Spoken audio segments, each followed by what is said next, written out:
गोदावरी प्रदूषणमुक्त आणि भव्य स्वच्छता अभियान. आपण पाहत आहेत ब्रेकिंग महाराष्ट्र न्यूज.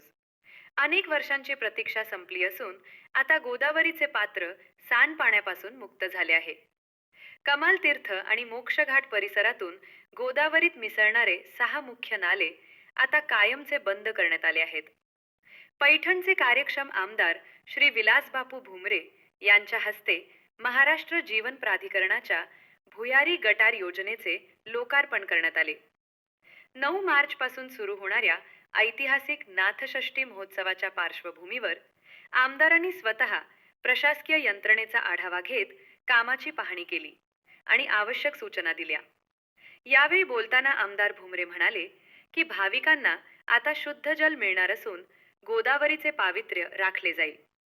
यावेळी पैठणच्या नगराध्यक्षा विद्याभूषण कावसानकर, मुख्याधिकारी पल्लवी अंभोरे, उपनगराध्यक्ष तुषार पाटील आणि सर्व नगरसेवक उपस्थित होते.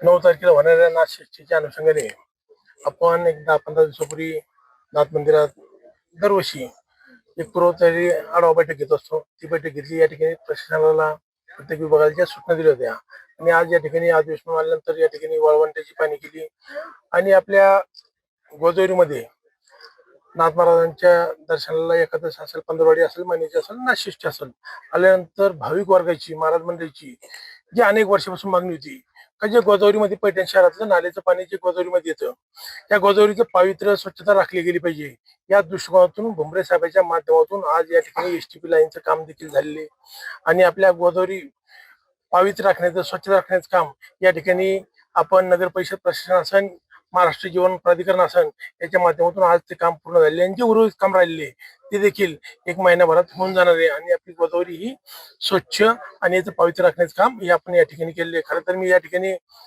शिवसेना नेते या राज्याचे उपमुख्यमंत्री एकनाथजी शिंदे साहेब यांचे मनापासून धन्यवाद देईल आणि अभिनंदन करेल का त्यांनी या पैठण शहरामध्ये आपण ज्या वेळेस भुमरे साहेबांच्या माध्यमातून निधीची मागणी केली त्यावेळेस या शहराला निधी देण्याचं काम त्यांनी या ठिकाणी दिले. कारण की या ठिकाणी आपल्या यात्रेसाठी अनुदान 1 कोटी असायचं पण यावेळेस आपण शिंदे साहेबांना मागणी केली की आमची नाथषष्ठी यात्रेसाठी निधी वाढीव मिळाला पाहिजे. जवळपास 2,93,00,000 रुपये निधी त्यांनी वाढीव भरीव तरतूद या ठिकाणी नाथषष्ठीसाठी यावेळेस केलेली आहे.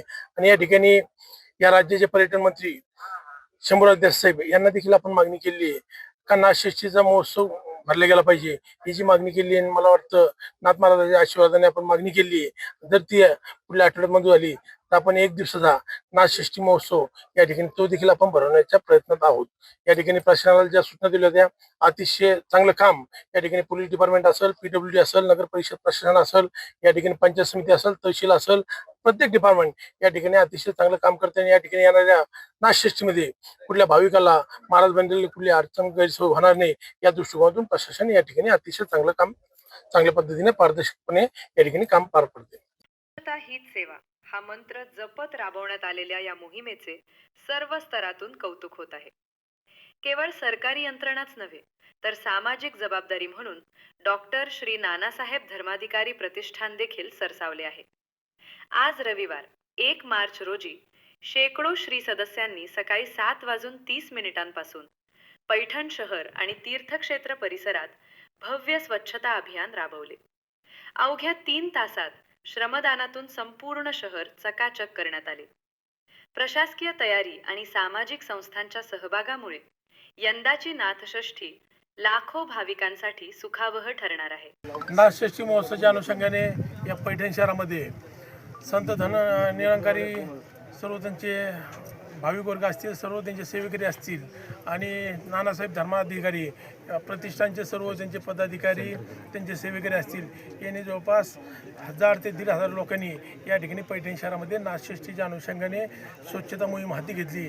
खरं तर या पैठण मतदारसंघाचा लोकप्रतिनिधी म्हणून नगर परिषद प्रशासनाच्या वतीनं या ठिकाणी मी दोन्ही प्रतिष्ठानचे या ठिकाणी मनापासून आभार व्यक्त करेल का नाथषष्ठीच्या अनुषंगाने या ठिकाणी त्यांनी स्वच्छता मोहीम हाती घेतली आणि एक अतिशय स्वच्छता त्यांनी चांगल्या पद्धतीने या ठिकाणी शहरामध्ये केलेली आहे.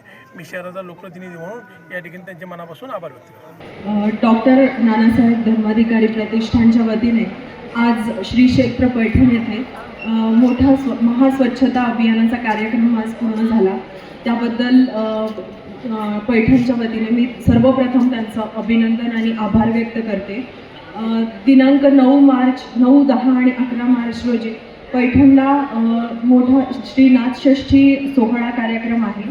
त्या अनुषंगाने ह्या कार्यक्रमाचं अत्यंत महत्त्व आहे आणि या दृष्टीने प्रतिष्ठानने साधारण त्यांच्या 600पेक्षा अधिक सेवेकऱ्यांसह पैठणचे संपूर्ण रस्ते, संपूर्ण परिसर, नदी घाट हा स्वच्छ केलेला आहे, सुंदर केलेला आहे आणि त्याकरिता ही नाथांच्या चरणी झालेली त्यांची सेवा आणि आमचं त्यामध्ये झालेली मदत या दोन्ही करता मी त्यांची आभारी आहे. ऐतिहासिक वारसा लाभलेल्या पैठण शहराचे लोकप्रिय लाडके आमदार आमचे मार्गदर्शक माननीय श्री विलासबापू भुमरे साहेब यांच्या प्रमुख उपस्थितीत आणि डॉक्टर नानासाहेब धर्माधिकारी प्रतिष्ठानतर्फे जे स्वच्छता अभियान राबवलं गेलं यासाठी मी त्यांचे मनापासून धन्यवाद देते. त्यांचे मी खूप खूप आभारी आहे. पैठण नाथषष्ठी अनुषंगाने त्यांनी हा जो उपक्रम आपल्या पैठण शहरामध्ये राबवला त्याबद्दल मी पैठण शहराचे नगराध्यक्ष प्रथम नागरिक या नात्याने त्यांचे मनापासून आभार मानते. त्यांचे खूप खूप धन्यवाद देते. त्यांनी आपल्या पैठण शहरामध्ये 10 टीम पाठवल्या होत्या आणि त्यांनी खूप चांगल्या प्रकारे काम केलं. खरंच त्यांचे जे योगदान आहे खूप मोलाचं आहे आणि त्यांना विनंती करते की त्यांनी आमच्या संत एकनाथ शांती ब्रह्मसंत श्री एकनाथ महाराजांच्या पावनभूमीमध्ये येऊन त्यांनी जी सेवा अर्पण केली त्याबद्दल त्यांचे पुनश्च एकदा मी आभार मानते आणि 2 शब्द थांबवते.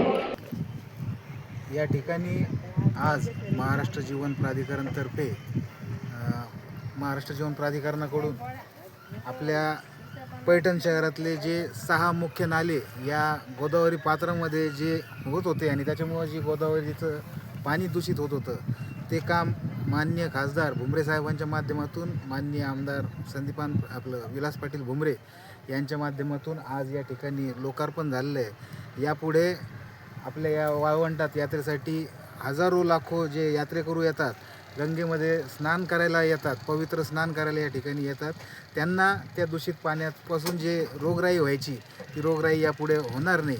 त्यामुळे या ठिकाणी आपण जी दरवर्षी नाथषष्ठी भरती त्या नाथषष्ठीला आपण या ठिकाणी ही साफसफाई वाळवंटामध्ये करत असतो पैठण नगर परिषदेमार्फत. तर ती साफसफाई आपण या ठिकाणी सगळी पूर्ण केली आणि गोदावरी ही रोगमुक्त आजारमुक्त राहील, गंदगी या ठिकाणी होणार नाही कुठल्या प्रकारची. या ठिकाणी नगर परिषदेमार्फत आणि विलासबापू भुमरे यांच्यामार्फत सगळी काळजी घेतलेली आहे. स्वच्छ पैठण, सुंदर पैठण आणि शुद्ध गोदावरी असा नवा संकल्प आता पूर्णत्वास येत आहे. आपण पाहत आहे ब्रेकिंग महाराष्ट्र न्यूज.